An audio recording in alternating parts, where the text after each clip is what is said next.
Hello students, next आपका topic है system implementation and software maintenance. यानी कि अब हमारा ये लास्ट चैप्टर रहता है। ठीक है, इसके बाद आपका सिलेबस कंप्लीट हो जाएगा। तो हमने देखा था जब एसडीएलसी की आपकी सारी फेजेस पूरी हो चुकी थी, हमने टेस्टिंग भी कर ली थी, क्वालिटी एश्योरेंस भी कर ली थी। तो लास्ट जो आपका फेज होता है वो होता है आपका सिस्टम इम्प्लीमेंटेशन का, एंड देन उसको मेंटेन करने का। ठीक है, तो हम देखते हैं इम्प्लीमेंटेशन होता क्या है। Implementation is the process of converting the manuals और old computerise system with the new developed system and making it operational without disturbing the functioning of an organization. यानी कि इम्प्लीमेंटेशन आपका वो प्रोसेस है जिसमें आपका जो पुराना क्या बोलते हैं कंप्यूटराइज सिस्टम है, यानी कि जो पुराना सिस्टम है या तो वो मैनुअली हाथ से लिखा हुआ हो या फिर कंप्यूटर की हेल्प से हो। ठीक है, उसको हम क्या करते हैं, एक नए डेवलप सिस्टम से क्या कर देते हैं, कन्वर्ट कर देते हैं उसको ऑपरेशनल बनाने के लिए। ठीक है, साथ साथ हम ये करते हैं उसको ऑपरेशनल बनाने के लिए, यानी कि हम क्या करते हैं जो भी आपका पुराना सिस्टम होता है उसको नए सिस्टम से सिंपली रिप्लेस कर देते हैं, कन्वर्ट कर देते हैं without disturbing the functioning of the organization की फंक्शनिंग को डिस्टर्ब किए बिना। ठीक है, बहुत सिंपल सा इम्प्लीमेंटेशन। नेक्स्ट है system implementation comprises the following. System implementation में क्या होता है, creating computer compatible file create करना, training the people who are going to actually operate the system, उन लोगों को ट्रेन करना जो आपके सिस्टम को एक्चुअली ऑपरेट करेंगे, installing the necessary hardware terminals and network, अगर ज़रूरत पड़े तो आपके जो भी ज़रूरी आपके हार्डवेयर हैं, जो भी टर्मिनल्स हैं, नेटवर्क हैं, उनको इंस्टॉल करना, installing the proposed software, testing and performing audit trial, जो भी आपका प्रपोज सॉफ्टवेयर है उसको इंस्टॉल करना, टेस्टिंग करना और ऑडिट ट्रायल क्या करना, परफॉर्म करना। ठीक है, तो ये सारे काम आपके इम्प्लीमेंटेशन में आते हैं। तो इम्प्लीमेंटेशन समझ गए, सिंपली ओल्ड सिस्टम को आपको न्यू सिस्टम से कन्वर्ट करना है without disturbing the functioning of the organisation. Okay, next है टाइप्स ऑफ इम्प्लीमेंटेशन। तो जो आपका इम्प्लीमेंटेशन होता है वो आपका 3 टाइप का होता है। सबसे पहला फ्रेश इम्प्लीमेंटेशन, इसमें आप क्या करते हो, पूरा का पूरा जो भी आपका सिस्टम है उसको क्या करते हो, न्यू सिस्टम से रिप्लेस कर देते हो, यानी कि आपका जो भी मैनुअल सिस्टम है उसको रिप्लेस कर देते हो बाई न्यू कंप्यूटराइज सिस्टम से। ठीक है, नेक्स्ट कहता है आपका रिप्लेसमेंट इम्प्लीमेंटेशन। इसमें क्या होता है, implementation of new computerised system by replacing old computerised system, यानी कि जो ओल्ड पुराना कंप्यूटराइज्ड सिस्टम था उसको हम नए से रिप्लेस कर देते हैं।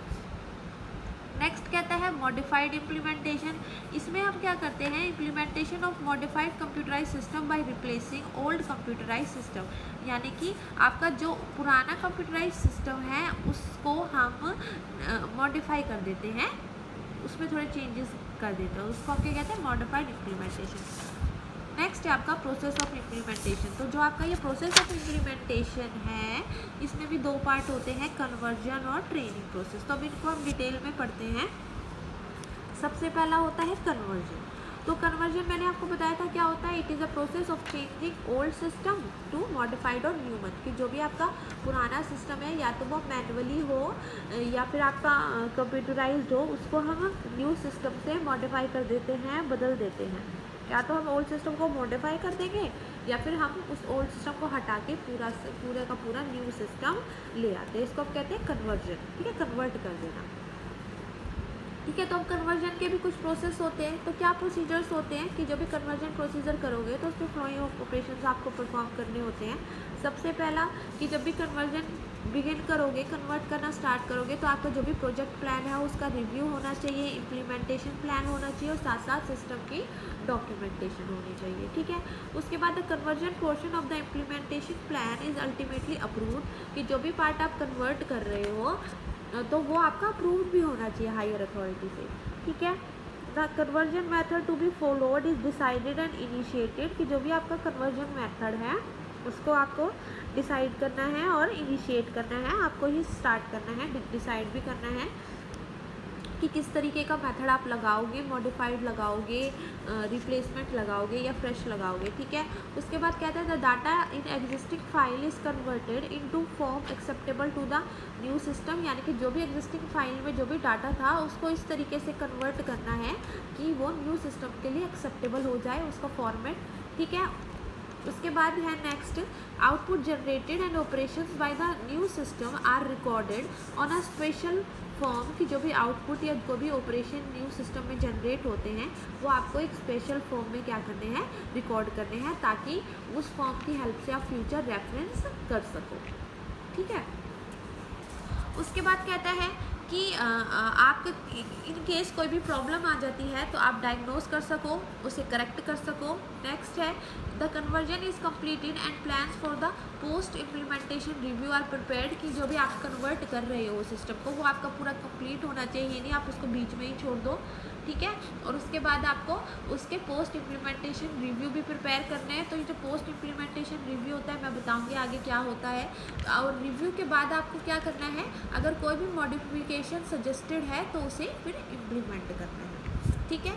तो इस तरीके से आप क्या करते हो, अपने न्यू सिस्टम को ऑफिशियली डिक्लेयर करते हो as an operational and function, ठीक है। तो वो कहता है कि जब भी आप ये काम करते हो, यानी कि ये भी प्रोसीजर एक्टिविटीज़ आप करते हो, तो ये सारे कन्वर्जन के दौरान ये सारी यूनिक होती हैं, और इन कन्वर्जन में कुछ एक्टिविटीज़ भी आपको करनी पड़ती है। तो वो क्या क्या एक्टिविटी होती है, सबसे पहले आपको क्या काम करना पड़ता है, यूज़र ट्रेनिंग, कि आपको क्या करना पड़ता है, सिस्टम के साथ साथ जो आपके ऑर्गेनाइजेशन के मेंबर्स हैं उनको भी ट्रेन करना पड़ता है ताकि वो न्यू सिस्टम को अच्छे से चला सकें। फाइल कन्वर्जन, कि आपकी जो भी ओल्ड डाटा है यानी कि जो भी करंटली एग्जिस्टिंग फाइल है उसको आप कन्वर्ट कर दें इनटू न्यू सिस्टम में, न्यू फाइल में, ठीक है। उसके बाद ताकि आगे फ्यूचर में जाके कोई उससे रेफरेंस ले सके, ठीक है, फ्यूचर रेफरेंस के लिए। नेक्स्ट है फॉर्म्स एंड डिस्प्ले कन्वर्जन, कि जो भी आपके ओल्ड ऑपरेशन प्रोसीजर्स थे उनको रिप्लेस कर दो आप न्यू वन से। इसमें आपको क्या करना है, जो पुराने फॉर्म है वो डिस्कार्ड कर दो, ख़त्म कर दो, मैनुअल रजिस्टर्स जो बनाए हुए हैं उन्हें ख़त्म कर दो और नए रिकॉर्ड तैयार करो। नेक्स्ट है कन्वर्जन ऑफ फिजिकल फैसिलिटीज़, यानी कि इसमें आपको क्या करना है, physical facilities are transformed to meet the specification set in the proposed system design, replacing of old input and output devices और terminals with those of the new system. मतलब physical facilities है ना, उनको भी आपको थोड़ा बहुत चेंज करना पड़ता है। जैसे कि आपने न्यू सिस्टम बनाया है, न्यू सिस्टम से आप रिप्लेस कर रहे हो तो उसकी भी कुछ रिक्वायरमेंट होगी, तो उसकी रिक्वायरमेंट को पूरा करने के लिए जो भी आपको ट्रांसफॉर्मेशन करनी पड़ती है फिजिकल क्वांटिटीज़ में, फैसिलिटीज़ में, वो आप करें। जैसे कि आपके जो भी पुराने इनपुट और आउटपुट डिवाइसेस हैं या जो भी टर्मिनल्स, कंप्यूटर्स हैं, उनको आप रिप्लेस कर दो। नेक्स्ट है कन्वर्जन ऑफ एडमिनिस्ट्रेटिव प्रोसीजर्स, कि आप क्या करो, जो भी आपके डिफरेंट मेंबर्स हैं उनको उनके रोल समझाओ, उनकी डिफरेंट रिस्पॉन्सिबिलिटीज़ असाइन करो according to the new requirement of the system. जो नए सिस्टम में जो भी आपके डिफरेंट मेंबर्स हैं उनके क्या रोल होंगे, क्या काम होगा, क्या जॉब होगी, क्या जिम्मेदारियाँ होंगी, वो आप उनको डिफाइन करो, ठीक है। उसके बाद नेक्स्ट कहता है कन्वर्जन मेथड। हमने अब देखा था अब तक कि हम कन्वर्ट कर रहे हैं, यानी कि इम्प्लीमेंट कर रहे हैं अपने सिस्टम को, पुराने सिस्टम को न्यू सिस्टम से कन्वर्ट कर रहे हैं। कन्वर्जन के भी आपके कुछ मेथड होते हैं, ठीक है। तो आपके कन्वर्जन के 4 मेथड्स बताए हुए हैं, ठीक है। तो सबसे पहला मेथड होता है आपका direct cut over. Direct cut over में क्या होता है कि जो आपका ओल्ड सिस्टम होता है ना, वो कम्प्लीटली हम किसी पर्टिकुलर डेट पे ख़त्म कर देते हैं और फिर उस डेट से नया सिस्टम इम्प्लीमेंट कर देते हैं। जैसे मैं ये कहती हूँ कि मैं इस बुक को 2 जुलाई को बंद कर दूँगी और आपको एक नई बुक पढ़ानी शुरू कर दूँगी, ठीक है। तो 2 जुलाई से ये पुराना वर्जन इस बुक का ख़त्म हो जाएगा और आपका नया वर्जन स्टार्ट हो जाएगा। तो वो है डायरेक्ट कट ओवर। देखो यहाँ तक आपका क्या था, ओल्ड सिस्टम चल रहा है, उसके ऑपरेशन चल रहा है, लेकिन इस डेट पे ओल्ड सिस्टम पूरा ख़त्म हो गया और न्यू सिस्टम आपका वर्किंग में आ गया। तो इसके एडवांटेज क्या है कि ये सबसे फास्टेस्ट मेथड है, ठीक है। इसमें टाइम भी बहुत कम लगता है, ठीक है। जो मैन पावर है वो भी कम चाहिए, ठीक। तो लेकिन इसके कुछ डिसएडवांटेज भी हैं, क्योंकि ये जो चेंज ओवर मेथड है हमने बिल्कुल ही चेंज कर दिया। ओल्ड से एक डेट पे, पर्टिकुलर डेट पे ओल्ड सिस्टम ख़त्म करके हम एकदम से नया सिस्टम रनिंग में ले आए, और अगर आपके नए सिस्टम में कुछ प्रॉब्लम हुई, कुछ लोगों को समझ में नहीं आया, तो फिर क्या होगा, क्योंकि हमने ओल्ड सिस्टम तो पहले ही सारा ख़त्म कर दिया, तो इससे क्या हो सकता है, डिफ़िकल्टी हो सकती है। ठीक है, अगर इन बिटवीन फेलियर आ गया न्यू सिस्टम में, वो ठीक से यूज़र की रिक्वायरमेंट पूरी नहीं कर पा रहा, तो फिर उस केस में आपका ये मेथड क्या हो जाता है, बिल्कुल फेल हो जाता है ना। जब वर्क ही नहीं कर रहा यूज़र के अकॉर्डिंग, तो उसे कौन इस्तेमाल करेगा, कौन एक्सेप्ट करेगा। ठीक है, तो ये इसका डिसएडवांटेज होता है कि डायरेक्ट चेंज ओवर से कई बार यूज़र सेटिस्फाई नहीं हो पाते। नेक्स्ट है आपका पैरेलल कन्वर्जन। पैरेलल कन्वर्जन में क्या होता है, the old method is not drop out at once, यानी कि हम ओल्ड मेथड को एकदम से नहीं ड्रॉप करते, हम ओल्ड और न्यू को पैरेलल में ऑपरेट करते हैं। ठीक है, थोड़े टाइम के लिए, और जब आपका न्यू सिस्टम एक्सेप्ट हो जाता है और सक्सेसफुली इम्प्लीमेंट हो जाता है, तब हम फिर पुराने सिस्टम को ड्रॉप कर देते हैं। देखो यहाँ तक ओल्ड सिस्टम था, वर्क कर रहा था, फिर मैंने क्या किया, इस डेट से, इस टाइम से मैंने क्या किया, न्यू सिस्टम भी मैंने पैरेलल में रन कराना शुरू कर दिया।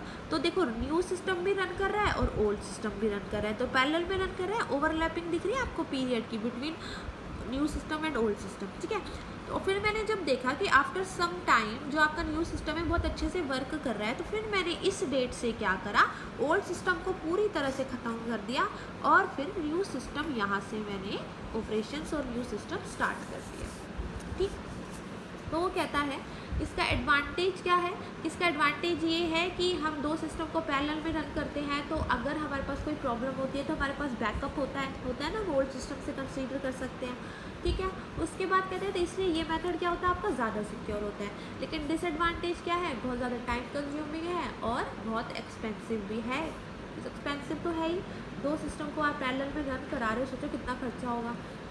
ठीक है, तो तीसरा जो आपका कन्वर्जन मेथड आया, फिर उसके बाद आया आपका फेज इन मेथड। तो फेज इन मेथड में क्या होता है कि जो आपका न्यू सिस्टम है वो फेजेस में, बहुत सारे फेजेस में इम्प्लीमेंट होता है, और जो भी आपका प्रत्येक फेज होता है, यानी कि each phase is carried out after the successful implementation of the previous phase. यानी कि अगर जैसे मैंने 4 फेज में डिवाइड कर दिया, तो अगर आपका पहला फेज सक्सेसफुल है तो दूसरा फेज आपका रन होगा, दूसरा भी सक्सेसफुल है तो तीसरा भी फिर आप रन करोगे, ऐसे। ठीक है, तो ईच फेज कैसे रन होगा, after the successful implementation of previous phase, यानी कि अगर उससे पहला वाला फेज अच्छे से रन कर रहा है तो नेक्स्ट फेज आप रन करोगे। तो वो कहते हैं इससे क्या होता है, धीरे धीरे आपका जो ओल्ड सिस्टम है वो ख़त्म होता जाता है, और धीरे धीरे आपका नया सिस्टम प्लेस होता जाता है, आता रहता है। देखो ये ओल्ड सिस्टम था, धीरे धीरे मैंने नया सिस्टम शुरू कर दिया, जब ये अच्छे से वर्क करने लगा, इम्प्लीमेंट होने लगा, तो ओल्ड सिस्टम अपने आप ही ख़त्म हो गया। देखो इस लाइन पे देखो, है ना, ये ओल्ड सिस्टम ख़त्म हो गया और यहाँ से पूरा न्यू सिस्टम आपका कम्प्लीटली ऑपरेशन में आ गया है। तो इसके एडवांटेज क्या है कि इसमें आपका ये ज़्यादा एक्सपेंसिव नहीं होता। ठीक है, और पैरेलल में आप इसको रन कर सकते हो, और अगर आपकी क्या बोलते हैं कोई वो आ जाता है, फेलियर हो जाता है, इनबिल्ट फेलियर हो जाता है, तो आपके पास बैकअप भी प्रोवाइड होता है। ठीक है, there is no danger of total breakdown का कोई खतरा नहीं होता। उसके बाद जो मेन एडवांटेज है वो ये है कि यूज़र को सफिशिएंट टाइम मिलता है कि वो न्यू सिस्टम के साथ एडजस्ट कर सके, उसके जो भी उसकी इम्प्लीमेंटेशन है, जो भी उसके बेनिफिट्स हैं, उसे अच्छे से हैंडल कर सके। ठीक है, उसको इनफ टाइम मिलता है। लेकिन इसका डिसएडवांटेज क्या होता है, इसका डिसएडवांटेज क्या होता है कि this method can not be used in a situation where the time period supplied for conversion process is very less, और when the new system significantly differs from the old system. वो कहता है लेकिन ये जो मेथड है वो उस केस में लागू नहीं होता जब आपके पास क्या हो कि आपको कन्वर्ट करना है विद इन 1 डे। ठीक है, एक ही दिन में आप कन्वर्ट करो, तो उसमें तो आप ये धीरे धीरे चलाओगे नहीं। एक तो कन्वर्जन टाइम आपके पास कम हो तब नहीं आप ये मेथड अप्लाई कर सकते, और दूसरा आप कम नहीं कर सकते जब आप जो नया सिस्टम ला रहे हो वो बिल्कुल ही अलग है किससे, पुराने वाले सिस्टम से, तो वो पैरेलली रन नहीं कर पाएंगे। तो इसलिए आपका फोर्थ जो कन्वर्जन मेथड है वो है आपका पायलट मेथड। तो वो कहता है कि इस मेथड में क्या होता है, in just 1 part of the organization, यानी कि इस मेथड को हम इम्प्लीमेंट करते हैं किसी भी ऑर्गेनाइजेशन के सिर्फ एक ही पार्ट में, for example in a particular department, किसी पर्टिकुलर डिपार्टमेंट में हमने क्या किया, अपना जो सिस्टम था इम्प्लीमेंट कर दिया। उसके बाद यूज़र्स हमें बताएंगे टेस्टिंग करके कि जो भी उन्होंने एक्सपीरियंस किया उस सिस्टम के बारे में, उस सिस्टम का आपको रिव्यू देंगे और आपको फीडबैक बताएंगे कि अच्छा था, पॉजिटिव था, नेगेटिव था, इम्प्रूव करने की ज़रूरत है या नहीं। अगर उन्हें लगता है कि जो भी ये सिस्टम है वो बेनिफिशियल है, पूरा है और अच्छे तरीके से फंक्शन कर रहा है, फिर वो सिस्टम क्या होगा, पूरे ही ऑर्गेनाइजेशन में इम्प्लीमेंट हो जाएगा। फिर इम्प्लीमेंट करने का तरीके हैं फिर पूरे ऑर्गेनाइजेशन में। अगर वो एक पार्ट में, एक डिपार्टमेंट में अच्छे से वर्क कर रहा है तो हम उसे पूरे ऑर्गेनाइजेशन में इम्प्लीमेंट कर देंगे। और इम्प्लीमेंट कैसे करेंगे, या तो डायरेक्ट कट ओवर से कर देंगे, यानी किसी पर्टिकुलर डेट पे नया सिस्टम ले आएंगे, पुराना वाला बंद कर देंगे, या फिर हम उसे फेजिंग मेथड में, धीरे धीरे फेजिंग मेथड में, फेजेस में उसको रन करेंगे, इम्प्लीमेंट करेंगे। ठीक है, तो ये था आपका पायलट सिस्टम। अब आपका जो दूसरा कन्वर्जन होता है वो होता है आपका यूज़र ट्रेनिंग। देखो हमने स्टार्टिंग में किया था ना, process of implementation, conversion and training of user. तो कन्वर्जन तो हमने कर लिया, मेथड्स भी कर लिए। अब नेक्स्ट है आपका यूज़र ट्रेनिंग, तो ये हम नेक्स्ट लेक्चर में करेंगे।